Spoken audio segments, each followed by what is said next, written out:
Great start to the show. I just booted my laptop. Right, he almost knocked over my Lego tree, the water, the chocolate. Everything's going great. You know, hashtag Monday vibes. Hashtag thank God it's Monday. Let me move that light over here as well a little bit. Anyway, here we are, Rachel. We're recording a podcast. It is snowing. It's March 18th. Things are weird. I'm annoyed that it's snowing. I'm overjoyed, really, that it's snowing because I love the cold and I love winter, and we got precisely 0 of it this winter. However, see, my thing with this is like, if it's gonna snow, it better snow enough for me to be able to ski. I can't ski, so get out of here. That's my feelings on it. I didn't get to go skiing once this winter here. I feel look, if we have any listeners out there whose families own ski hills or ski chalets or any, if whose families make money off the sport of skiing, please let us know, because I this whole time I've been stressed out about snow plowers and sort of anyone whose economy is involved with skiing, because boy, oh boy, it's been a rough winter for them. Anyway, Rachel, we talked a bit on the last show about the Buffalo Sabres, how they're making a charge up the standings, a late season charge. They got Bo and Byram. Things are going well.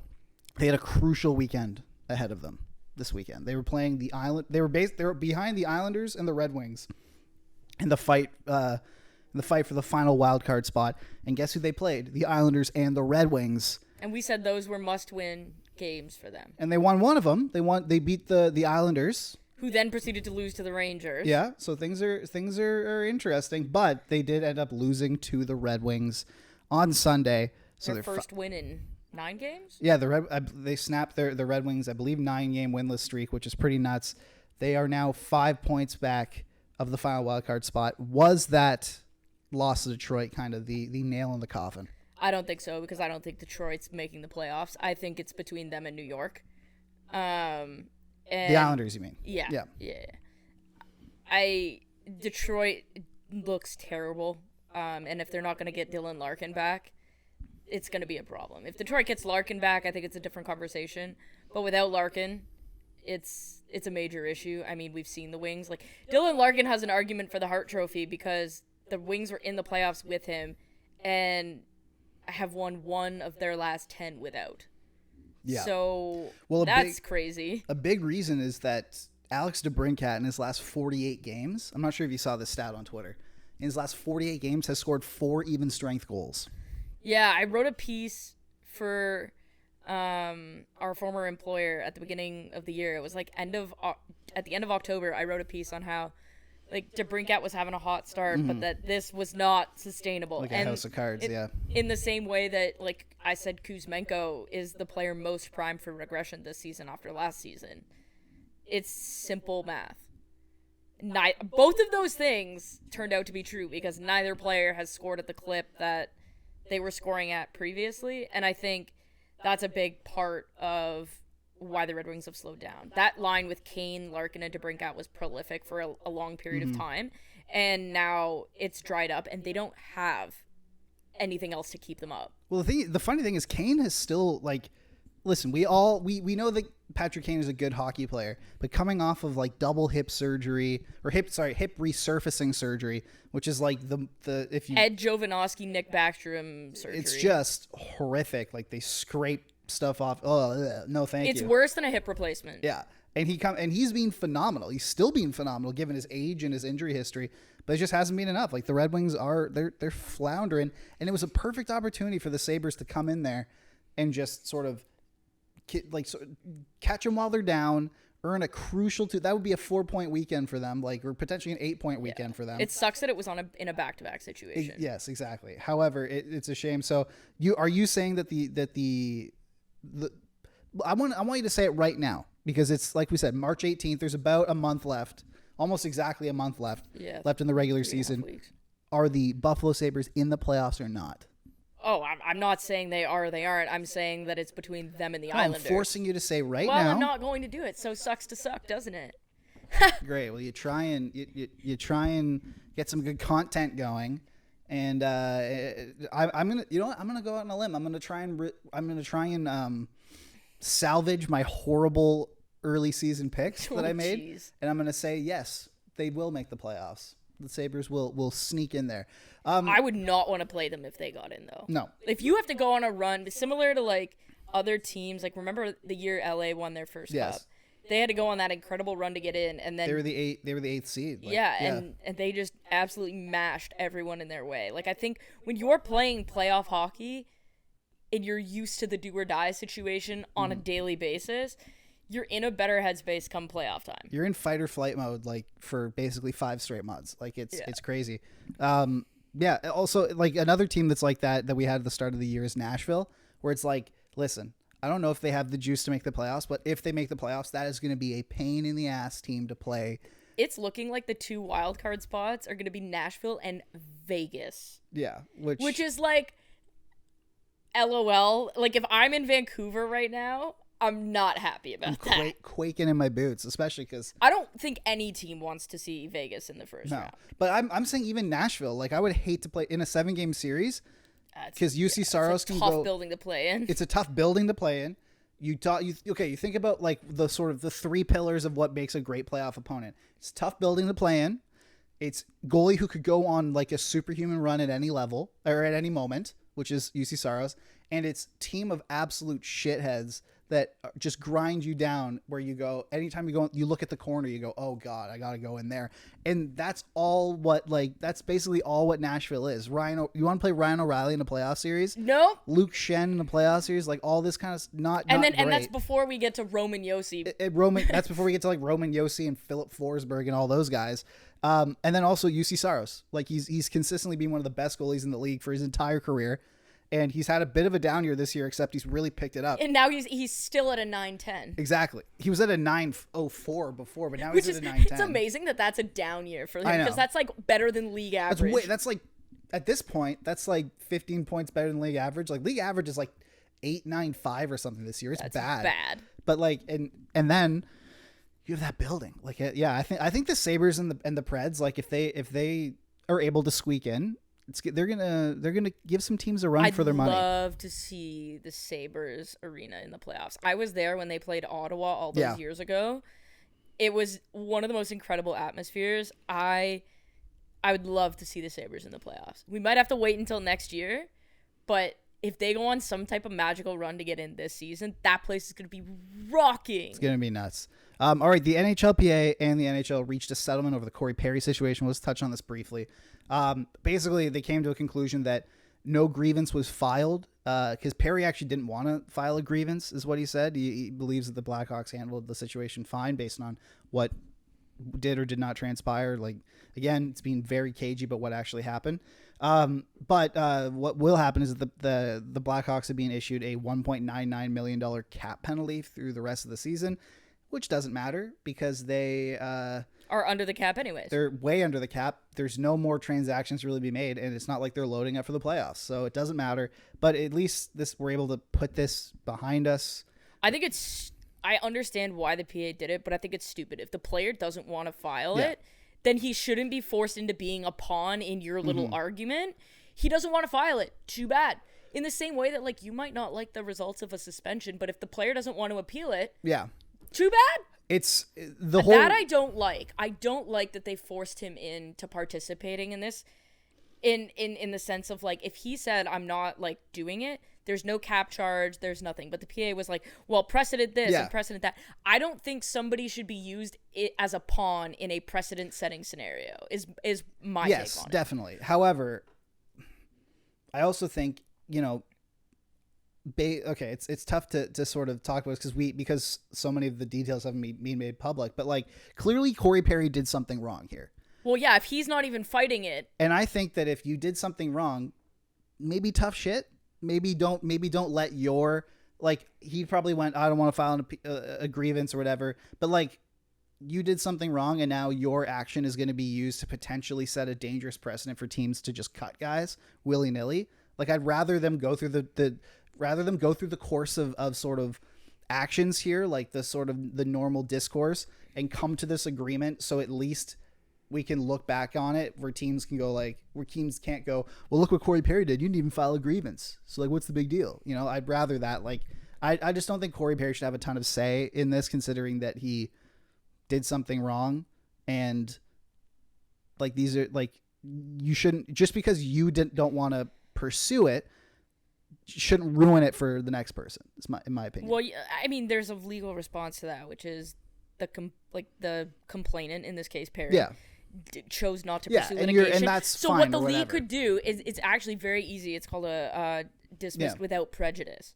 So basically they would say this scenario is not allowed to be used in future references against it. That's all they would have had to have done. But and that's why I'm like, Marty Walsh, like, you know what dismissed without prejudice is. You worked in the White House. But Marty Walsh is coming in here guns blazing. He's not letting anything in, and for better or worse, it would be nice if they were able to use the sort of dismiss without prejudice, but whatever. Anyway, it's behind us. We don't have to talk about this anymore, and the Oilers are not going to win the cup anyway, so who cares? All right.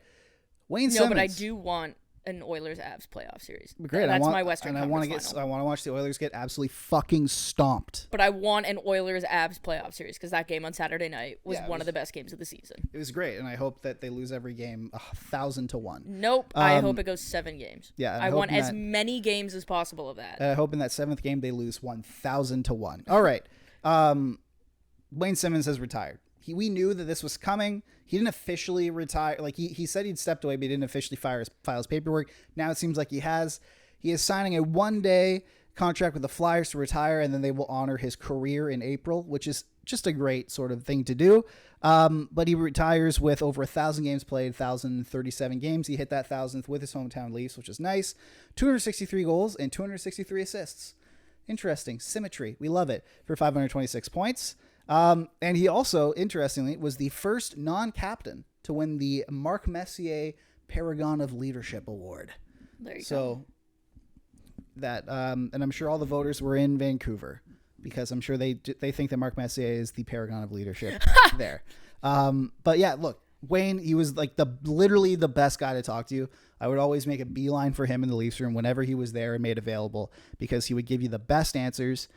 People loved him too. Like, I remember it was the end of last season, and it was right before the playoffs. It was like it was like the Jet Alexander game ahead of where the Leafs put Jet Alexander in against the Habs. So it was literally game 82. There was just nothing left for them to play for, and I was struggling for something to write. And I ended up writing something about Wayne Simmonds. And that was like, out of the whole season, I'm pretty sure that was like my most read, or one of my most read stories, with like, I think it was like 200,000 views or something. Like, it was crazy. And I just went like, man, people love Wayne Simmonds. They just love him. And it's easy to love Wayne Simmonds. He's a great dude. Like, hats off to him. He's done a ton in the community, done a ton in terms of moving the game forward, in always somebody that treated media well. He's going to stay involved in the game. Like, he helps with Anthony Stewart's minor hockey association out in Scarborough, which is where he's from. I'm from Scarborough.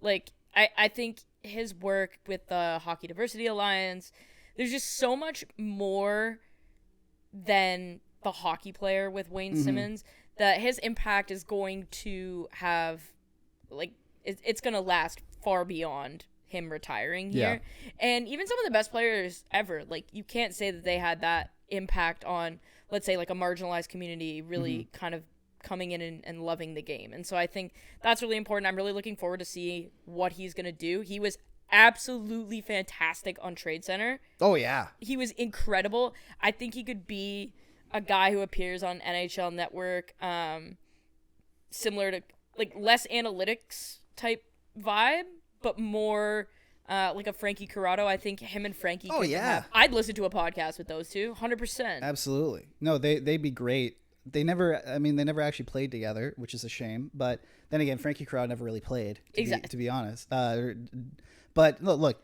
Wayne Simmonds, like, what I'll say about him before we move on to our next topic is just, like, I've never seen a guy who was so in the middle of, like, every scrum be, like, so, I don't want to say, like, beloved, but just, like, not hated. Like, because think about it. Like, he was in the middle of those, like, Pens, Flyers, crazy playoff series, like when the Kings, Sharks. Yeah, Kings, Sharks, like all that. And yet I bet he would shake the hand of any of the one there, and they'd all have nothing but nice things to say about him as a person. You very rarely see that. It's crazy. Like, he was in Flyers Pens, Kings Sharks, Leafs Habs. Yeah. He was in all three of those rivalries that are heated. And I'm sure everyone on both sides has nothing good to say about him. Whereas, like, I remember, the infamous interview of Sidney Crosby being asked about Claude Giroux and just going like, I don't like him. Yeah, just like straight up, I don't like him. I don't like any guy on their team. Yeah. So that's great. Good for Wayne. I hope, the world's your oyster when it comes to what you want to do after retirement. You played over 1,000 games as a guy who had to scrape every penny together as a kid to play team sports, like, to play AAA or AA and all that. Like, it's what a story. Great guy. So we love it. Congrats on a great career. All right. I hope. I'm so sick and tired of talking about the Arizona Coyotes, especially when it comes to land development. I didn't know that I really just put this in here to piss him off. Yeah, I didn't know that we were a architectural podcast. We're a property management firm. We are a property management firm, and I guess I got to get used to that at this point. But yeah, but it's at least I don't think any tenant can be as annoying as the Arizona Coyotes, because boy, oh boy, here they are. They're going to auction for land, and this is basically the line in the sand. Yeah, so desert pun intended, but exactly. Like, this is essentially what it done is the Arizona State Land Department Board of Appeals. Cannot fucking believe we're talking about the Arizona State Land Department Board of Appeals on the Staff and Graph podcast. This is a hockey podcast, but okay. So the Arizona State Land Department Board of Appeals, the ASLDBA, the ASLDBA, approved the $68.5 million appraisal for a plot of land in Phoenix where the Coyotes have identified and will hope to build a new arena. But basically, if they do not win this auction, and keep in mind, it is an auction. It's literally an auction. So anyone can come and be like, $400 from the back, it's going for say $76. You know who could auction that off? My sister. I've never heard somebody speak so fast in my life. She speaks like freaking Busta Rhymes. It's crazy. But yeah, so if the Coyotes don't win this auction, and this is the first time this is being reported by mainstream media outlets, because like Elliot reported this on Hockey Night in Canada. So this is legit. This isn't, like people being like, oh, well, at this point, like they're definitely got to be relocated. This is like, now there's no speculation. This is based in facts, basically. If the Coyotes don't win this auction, they're done. Yeah, relocation is on the table. Exactly. And that it hasn't been on the table. It's been under the table. It's been in the room next to the table. It's been in a box underneath the table. Chair. It's been in the pocket of someone who's sitting at the table, but it hasn't been placed on the table. And if they don't win this auction, keep in mind, everyone thought that they were going to win that vote in Tempe. And they got smashed. Everyone thought there was a victory party set up out there. Like there was a palpable sense of optimism. The GM was canvassing door to door like your friggin' member of parliament. Like it was crazy. So it's a little weird that you're more likely in Arizona to have Bill Armstrong knock on your door than Joe Biden, and it's an election year. It's crazy, but it also it's insane how a franchise in one of the 4 major North American sports leagues, their fate as a franchise where they are comes down is in the hands of an auction, of a land auction. I honestly you say Big 4, and it's like, yes, but no. But here's the thing.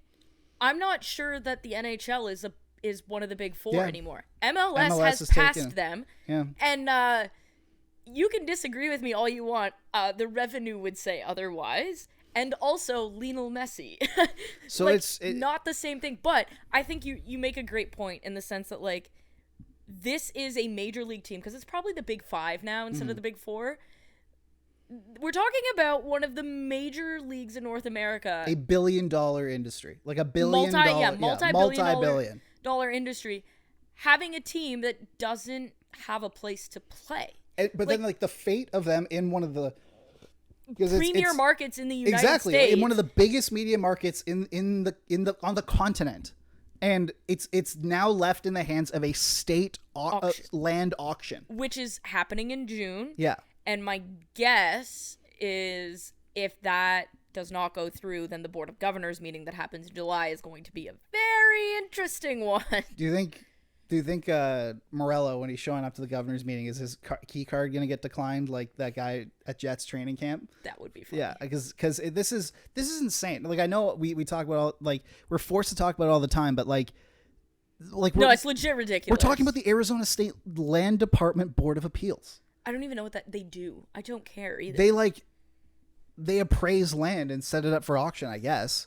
Like, it's like that's what they've done here. Is they like, I don't know, the state is like owns pieces of land people want to bid on, so they get an appraiser out there to appraise how much it actually is going to be worth. They calculate the starting bid and then they send it out to auction, and that's it. Like, but like the fact I'm so tired of this. Like, can we just get an owner in there that can afford to like build an arena and like can afford to pay for the napkins? Yeah, like honestly, as much as I think having a team in Utah is a genuinely horrendous idea. You do? Yeah. Why? There are many reasons, and a lot of them because no one drinks there, and players. I'm not going to get into. I think moving out of the greater Phoenix area is a bad idea from a market standpoint. Absolutely. And so and I hey, think this is in Phoenix. You need to have an owner that is willing to keep them there and is also like has a track record. Frankly, you need somebody like Mark Cuban, like somebody with that amount of wealth, with that track record. Yeah.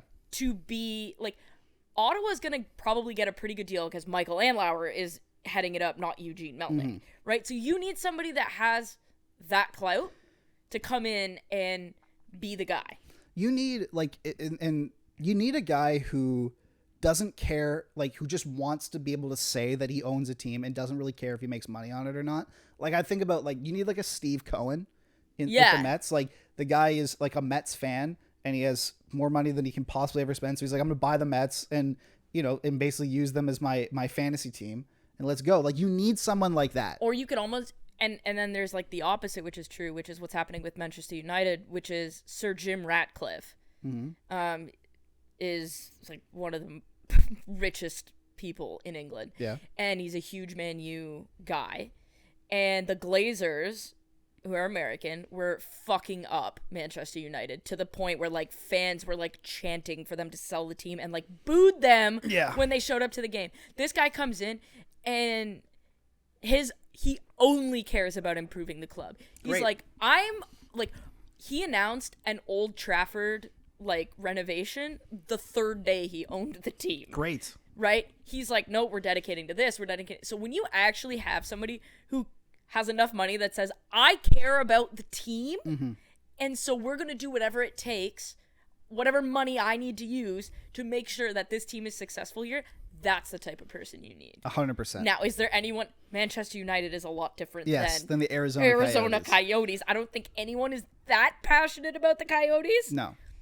And I don't think, realistically, I don't think there's anyone that passionate about, like, any NHL team as... Like, it's a different beast in England when it comes to, like, United, Liverpool, Arsenal. Like, that's just a different level of psychosis. Yeah, so, it'll be interesting to see what happens. Yeah, no one's, like, lighting off road flares in NHL arenas because, like, they got pissed over an icing call, stuff like that. Like, yeah, I mean, there are guys that have announced that they're being fired at the end of the year, and they're still in the running for a championship. Yeah. Like, that's how cutthroat it is. These people in Canada and the U.S. have no idea. Like, you guys is crazy to me. Yeah, it's nuts. All right, well, Rachel, let's get into our CanTorque deep dive. CanTorque makes rugged, hardworking industrial torque tools for heavy equipment operators around the world. They are proudly Canadian and manufacture everything out of Edmonton, Alberta, Canada for heavy industry around the world. Their new website tells their story 20 years in the making. Visit cantorque.com today and ask Colin for more details. Rachel, I don't know about you. It's been a long season, a long year. I'm a little fatigued. I'm generally tired. Yeah. You know what I'm tired of, Mike? What are you tired of? Your shit. No, I'm kidding. I was gonna say, yeah, I get it. Everyone eventually is. No, I'm fatigued, and I find that when I'm fatigued, Rachel, from a long, grueling sort of process, my body is more susceptible to getting nicked up a little bit, to tears, to strains. And boy, that sure is applicable in the NHL, isn't it? Yeah, I mean, you and I offline have many a discussion about how About health. I don't take care of myself and why I get Mm-hmm. sick. And you're like, because you haven't slept in 2 days. That's why. Yeah. So I think it's a good. I actually did I took 4 courses on this during my master's while I was in school. Mm-hmm. And because I own the rights to all my research and my education, we can talk about it unfettered. Hey, cool. Let's do it. And so, yeah, like we've noticed last week, we teased it a bit. We noticed that People are dropping like flies. yeah, they're dropping like flies. And then we went back and looked at other seasons. And a lot of times it's the mid-February to mid-March timeframe, that month, where you have a bit more of a condensed schedule because you're coming off of All-Star bye week. You got to cram all the games in. We noticed guys specifically that play a lot, so like your higher end guys, are getting hurt more. Oh, And yeah. So we wanted to look into why that is. So we went and got Mike went and got all the injuries. I went and read a bunch of academic papers because I have nothing else to do on a weekend. And we figured we'd talk about it and kind of like provide some insight on like the different types of injuries. What I will say is what you're going to notice here is there are no broken bone injuries. Because that's a fluke. That can happen whenever. But like these are muscular. Yeah, there's no concussions because you can't, when you get chicken winged in the head, like you're going to get a concussion whether you're tired or not. So these are like muscular ligaments, tendons, like basically injuries that are caused from intense active loading and overstrain. Yeah. So, I mean, right off the hop, let's rattle off some injuries that have happened from the sort of basically from late February to now, which is mid-March, which is Thatcher Demko out for a while with knee, potentially some hip surgery in there as well. No. He had hip surgery. He had some hip surgery. So he has an injury history. So he's had hip surgery that he's missed a ton of time. But his knee is keeping him out right now, and we don't know when he's coming back. Like, and that's scary. related. So I put hip in there just because hips, knees, and back are all related. So if you have a hip injury, you end up compensating with your knees and your back. If you have a knee injury, you end up compensating with your hips. Oh, I know. And your groin. I know. And so when you already have had bad hips, you're more susceptible to knee injuries. So when you play too much, like Thatcher Demko has, lo and behold, you have a knee injury. And then another goalie, obviously, Jacob Markstrom, lower body. We don't know like if it's a knee or if it's a groin, but his lower body. Barrett Hayton, lower body. Vince Dunn, upper body. It's a result of a hit, so it's a bit different. But it would be, there's a good, and as we'll get into it, if he takes this hit on the first or second game of the year, it's likely that he absorbs it better, or his body reacts to it a bit better than it does now after being beaten down for 60 games. Aaron Ekblad, lower body, he's out for a while. Mitch Marner has a high ankle sprain, which is rough. Like that is like the most annoying, lingering. You're really not. If you try and play through a high ankle sprain, you're not the same player that you are, no matter how much time you sort of take off. It's basically you have to wait until next season. If I'm the Leafs, I don't want to see Mitch Marner till game 1. Yeah. It's funny that injury happened the day after the trade deadline because they could have said high ankle sprain, 8 weeks, see you for round 1. Like LTIR retroactive whenever, and then boom. Tyler Seguin, lower body, it's a lingering one. That's always a muscle. Anything that's lingering is a muscle. Yeah, I mean, hot tip. A broken bone doesn't linger; it just happens. And then literally everyone on the Blue Jackets, I like to say, they have so many guys on who are injured right now on the shelf, but Chinnikov and Boquist are both upper body, and those are lingering as well. So those aren't broken bones. That is muscular. And then also Sean Corrali, lower body. Obviously, Adam Fantilli gets a skate cut. That's a fluke. fluke. Patrick Laine is out for personal reasons, stuff like that. Jacob Trouba, lower body, but this one went from a day-to-day initially to when they did further testing on it. It's now a 2 to 3 week timeline. That's a muscle. Which is muscle and also very concerning. You also got Blake Wheeler. He got hit, fell awkwardly on his leg, which looks like to be a knee, and he's out for what could potentially be the He's out for the rest of the year, they said. Well, they said that he's out for the rest of the season, and like they wouldn't rule out a late playoff return for him, but like there's a chance that this is just it for him, because he's old. And then obviously Josh Norris re-injuring his shoulder after multiple surgeries. We'll talk about that as well. Players are dropping like flies. These are important players, most of them on playoff-bound teams. And all of these guys, these are not bit players. These are guys who log, top 6, top 4, or goaltending workload minutes. Yeah, like let's go through them rapid fire. Sure. How many playoff series do the Canucks win without Thatcher Demko? 0. Okay, how many, if they were in the playoff series, would they win without Jacob Markstrom, Calgary? Maybe Dustin Wolf goes on a run, but I would say 0. Cool. Barrett Hayton he was great. Really having a season. They increased his minutes, and he got hurt. He's had shoulder issues before. Yeah. So this seems like there's a pattern for Barrett Hayton, Thatcher Demko as well, where when they play over they play over their threshold, and we're going to get to how that's measured in a second. Yeah. It seems like they're prone to injuries because Hayton's was completely innocuous. Like, it just, off you go, see you later. Aaron Ekblad collided with Vladimir Tarasenko. Yeah. But then again, is he maybe better positioned? Is he stronger on his skates to absorb that hit?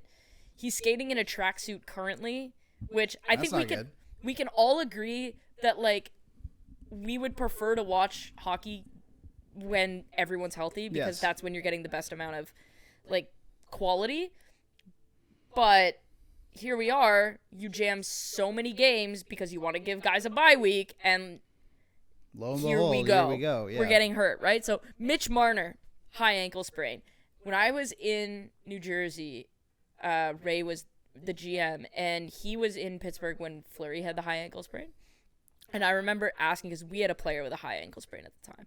And I was like, what does that entail? Because there's not a ton of research on it. Like, I can go back and look, but, like, what's your experience with Fleury? And he said Fleury was severe, which Marner's isn't. It's a grade 1, which is, like, almost, they stopped him early.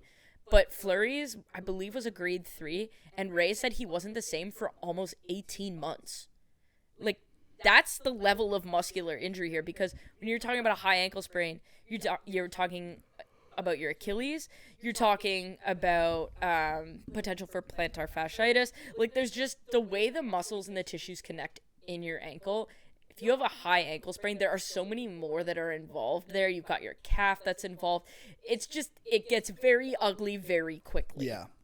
And so without Marner, the Leafs are not beating Boston or Florida. 0 chance, not happening. I don't know if they're beating him with him either. Exactly. How are they going to replace his 0 goals in those playoff series? It's going to be crazy. Tyler Seguin that's a loss for Dallas, who's contending. But also, Tyler Seguin has miles on his body. Tyler Seguin has hips. Tyler Seguin has back and groin. Basically, the guy is more machine than man at this point, and it is so that's really gonna weigh on him. It doesn't really matter with the Blue Jackets because they're way out of it. And right, the Josh Norris one is tough. Is the big one. Like, how does that impact the rest of his career? Exactly, and this is where. So I went and looked at some studies, a lot of systematic reviews, which basically means that they're reading individual studies and taking the results from them, weighing them against each other, and coming up with results of over thousands of studies. So, like, I read 4 systemic reviews that went over, I believe it was like 9,000 studies. So, like, we're taking a lot into account here. And when it comes to the shoulder injuries that Norris has, once you have one rotator cuff repair, it's not that you're more susceptible, it's when you have impact, which is what hockey players do. It isn't, because it's not the same structure, you are more prone to tearing the repair. Yeah. So if I go in for rotator cuff surgery, which I will be at some point, I'm not going to be a risk to re-tear my shoulder because I'm not getting body checked immediately afterwards. Whereas Josh Norris has had, there's shoulder subluxation, there's shoulder decompression, there's shoulder rotator cuff tear. Any one of those injuries, far more easy to re-aggravate when you're taking body contact. And so I think you can go in and reattach it, but then your mobility and your strength in your shoulder, specifically in your deltoid, which is the muscle on the top of your shoulder, significantly decreases when you've had 2 of those surgeries. I believe he's about to have his 3rd. Like, he's getting pretty close to, like, potentially having a dead arm, which is crazy. Like, is he gonna be able to play again? Like, he's going to, but, like, I think what you're gonna see is, like, a lot of times, and I remember being in one of my classes, which was on, like ball and socket injuries, like muscular injuries, so your hips and your shoulders. And I remember my professor saying, like, if the prognosis says you can play in 6 months, take 8. Because a lot of times with your ball and socket joints, they might feel recovered because you've had mobility and you have that strength, but not everything has kind of grown back and tethered in properly. And so you want to be able to give your body just that extra little bit of time to fully strengthen that shoulder so that you are able to take impact. So a lot of like the athletes that he works with, he says, I give them a timeline and I tell them to tack between 10 and 15% on top if you want to mitigate the risk of re-injury. And I think Norris hasn't done that. No, he hasn't. And like, I get it because you're an NHL player, but like at the same time, when you're about to have your second or third surgery, like maybe wait. Like if this happens again to him, he's done. Yeah. He's going to have a dead arm. I don't know how I'm not a doctor. I don't know how you approach the rest of his career like this. Like, because basically every time you step on the ice, you're risking a career ender. I don't know, every player kind of does that, I guess, but like, especially with his shoulder, like you're a forward. Look at the difference between how Josh Norris has handled his shoulder and Gabe Landeskog has handled his knee. Oh, Gabe Landeskog has taken, like there's gonna be like, he may or may not come back for the playoffs. We don't know. But at a minimum, he's taking a year off. Yeah. Like a year. And it might be 18 months. He might not play until next season. And when he went into this, we didn't know if he was ever going to play again because it's 2 years he's taking off because he didn't play after June of 2022. Yeah. So it's 2 years. He played last season, didn't he? No, he didn't. No. Okay, so then it is 2 years. Yeah. Time is a social construct. Yeah, it is. But you look at the time he's taking. Nobody's rushing back. Nobody's like, you can't mess around. And he's had some false starts. Like it looked like he was going to be able to return potentially for the playoffs last year, but they clearly did they clearly like charted the progress, met and went like, listen, maybe you could if you wanted to. But right, you could push the envelope. You push the envelope, but we'd rather, if you want to play 6-7 more years in the NHL, because you're 32, like you have time left.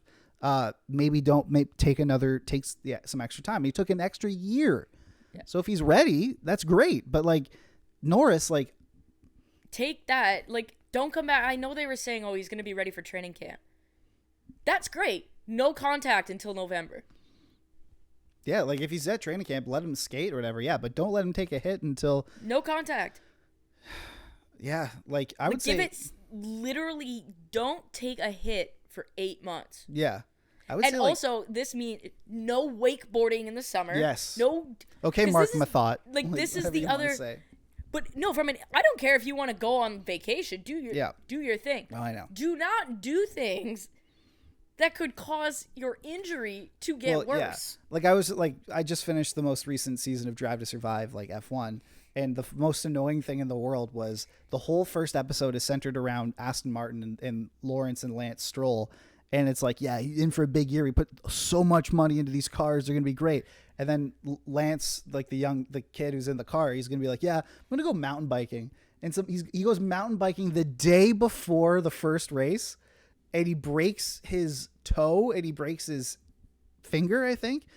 And like, I'm just like, how on earth did you let your kid and also like your top driver go fucking mountain biking the week before the race? So I don't know what the rules are for other teams, but like at Bayern Munich, you cannot do activities. You have to have that in your contract. It's in the contract. So like when Neuer broke his leg, like shattered his leg skiing, they thought he was downhill skiing and they were like, well, we're not paying you. No, this man was literally cross country skiing and there was an issue with like the path that caused his skis to like, and that ended up breaking his leg. So it wasn't that he was like going downhill in the Alps kind of thing. But there are absolutely, like, I think in hockey there's definitely clauses in the contracts. You can't go skydiving. Yeah. Things like that. But like There's nothing in there that says, like, you can't wakeboard. And, like, I've seen some of these guys wakeboard, whether it's in, like, Cape Cod or in Muskoka. Like, I've seen Connor McDavid do a backflip. Mm-hmm. I'm like, imagine if Connor McDavid falls wrong, screws something up because he was wakeboarding at his cottage in the summer. That's just stop doing it. You write a year off for your franchise, and potentially, like, if you're supposed to be resting. Yeah. Once again, we're talking about fatigue. You're supposed to be resting. Last time I checked, wakeboarding does not constitute as resting. Yeah. So we got to figure that out. Anything else you want to add to the yeah, industry? like I think just diving deeper into like how this works. So it's like basically the reason a lot of these guys are getting hurt is because physical fatigue or physical injuries. So like your muscle strains, less bone breaks obviously, but like muscle strains, ligament tears, things like that, have been directly linked to overtraining, overuse. Whereas, so what was interesting is the systematic review found that there was no measurable decline in cognitive performance. So you know how like commentators will say, oh, that's a tired mistake. There's actually, like, within the context of a shift there might be, but over the course of a season there has in 5,000 studies, zero links. So I'm like, okay, I'm not buying that then. But there has been full links to physical injury from physical fatigue. And so you've got that. Then you've got, like, your muscles when they're subjected to strain, right? So, like, when you used to go running every day, and I would tell you that's bad for your knee, right? What happens is like, when you're at 100%, your muscle's ability to take up energy from the blood is significantly higher. And so when you are running, you need that energy. Your muscles stretch and move as you stretch and move. The more energy that your muscles are able to take up, the more easily your muscles are able to stretch and move. As you tire out, your muscles aren't able to take up the same amount of energy. And so it takes less time for your muscles to reach the point of strain than if they were able to take up like the same amount of energy. So like if your muscles are only taking up like 60% of available energy because you're fatigued, which is a lot of what's happening right now in the NHL, it's going to take them, like, they're going to get injured 40% faster. Yeah. Because that's just like how it works. And the easiest injuries to re-aggravate, easily muscle injuries, obviously, shoulders, hips, groins, back, like lower back. Because anything in your like pelvic area, basically, as a hockey player, is asking for trouble. Because a lot of what you're doing, like a stride is an unnatural movement. Goaltending, don't even get me started on. Like, that's just completely unnatural. But a lot of it, like when you think about it, when you hurt your knee, you were compensating for it, and then your hip started hurting, right? And when your hip started hurting, then your back starts hurting, then your groin starts hurting. And when you fatigue those muscles, you're more likely to get hurt, which is what happened, isn't it? I don't think so. No. Like, it's more, well, with me, like your knee didn't get better. No. Like, yeah. It's not great. Like, but also, like, the human body is such an intricate, like if you have a jaw problem, that can manifest in like hip problems just by the Rube Goldberg machine of how your body compensates. The teeth thing. Yeah. Like, there was a soccer player, I'm not going to name him, but like he was having all of these like weird injuries and they couldn't figure out why. Turns out he had a cavity. And then all of a sudden, because it's fucking bacteria, right? It's bacteria going directly into his bloodstream. It has the root canal. Everything literally hasn't been hurt since. And I'm like, are you serious? The mouth is like weird. Mouth and gut from a bacteria perspective, huge thing. There is one thing that the NHL isn't doing that I think they need to. They need to follow in the footsteps of soccer, and I believe the NFL is doing it this year. Okay. It's called Zone 7. So Zone 7 is a data performance tracker whose sole responsibility and goal is to mitigate injury risk. Seems like something that you would want to have. Definitely. Right? And before anyone's like, oh, well, it's new technology, blah, blah, blah, blah, it's used by Liverpool and Napoli and the English national team and the German national team and Aberdeen and LAFC, who just won MLS Cup. It's been piloted in the Champions League. All of those things make far more money than anything the NHL has ever seen. So if they're using it as a way to prevent injuries, it's not something that can be used. And what differs from Zone 7 to like Catapult, let's say. Catapult is like performance tracking and they can use like metrics. And that's not in the CBA because they're like, well, what if you use it in contracts? Yes. Yeah. This is not that. This is specifically, it measures your body and it tells the team's medical staff when you are at risk for an injury. Yeah. It's not, that has nothing to do with your contract. Right? It doesn't give any value to what you are as a player, anything like that. A team could be like, this guy's always at risk. Like, so we won't pay him as much. We won't commit as many years to him or something. Yeah, so I'm going to read some of the important stuff from here. So basically, what it came out with was the fact that when they did the pilot test on the Champions League team, which is 24 players who were part of like the first team squad, on average, 22 players got analyzed a day, whether it was like training, game, or whatever. And there was an average of 3 risk alerts per day. This particular team saw the least amount of injuries in the Champions League that season, out of every team that was in there. Then you go to the retrospective analysis. So once they get all the data done, once they do like everything, the Zone 7 injury risk forecasting platform detected 18 of the 25 extremity injuries in advance. This is 72% hit rate. So if you can identify 72% early, imagine how many injuries you could prevent. Because as soon as that risk alert comes up, bang, that guy's got to take a day off. That guy's got to have a maintenance day.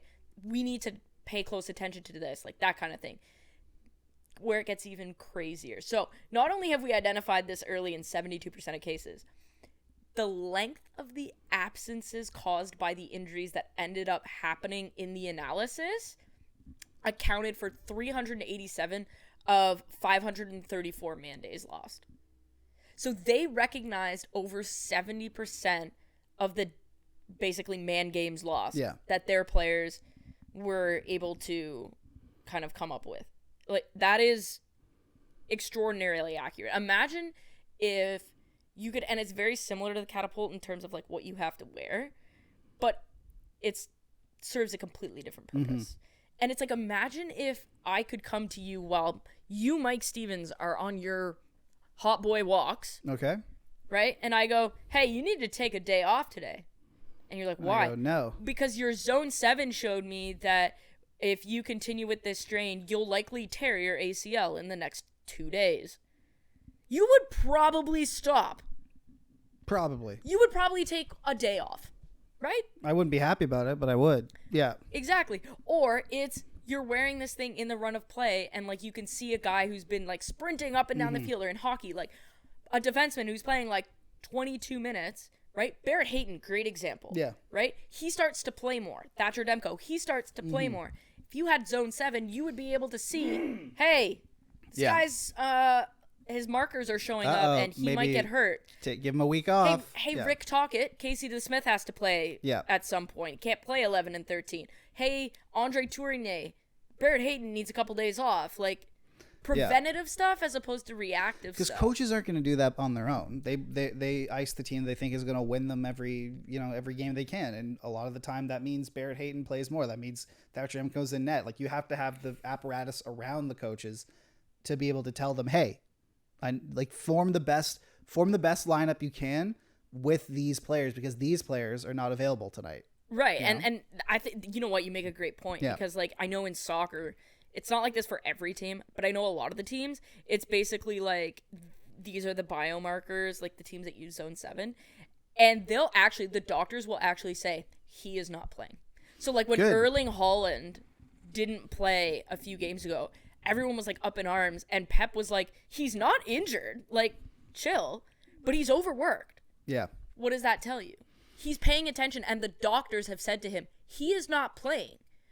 Whereas here, you have doctors clearing guys with punctured lungs. Yeah. Like, that's the difference, is you need the doctors to say, like, that's enough. You're not playing as a preventative measure. They can't even get them to say you're not playing when we have, like, broken limbs. So I'm not entirely convinced, but at least if they used it, it would go a long way into saying, like, we're prepared for this. Or you tell the coach, hey, he's at risk of injury, you need to taper back a little bit, kind of thing. I think it could at least inform the people involved so that either A, they're not surprised, or B, you can do preventative treatments, right? Even if you want this guy to play, maybe he's going in for acupuncture, massage, like he's going in before that, right? So he's starting to get treatment before the injury even occurs. Yeah, that's perfect. All right, Rachel, well, I think that's the end of the podcast here. I hope you've learned something, our valued listeners and viewers. We'll be back on Thursday, but before that, subscribe to us on YouTube, on Twitch, follow us on TikTok, on Twitter, on Instagram. Make sure to donate to our charity of choice, Jumpstart.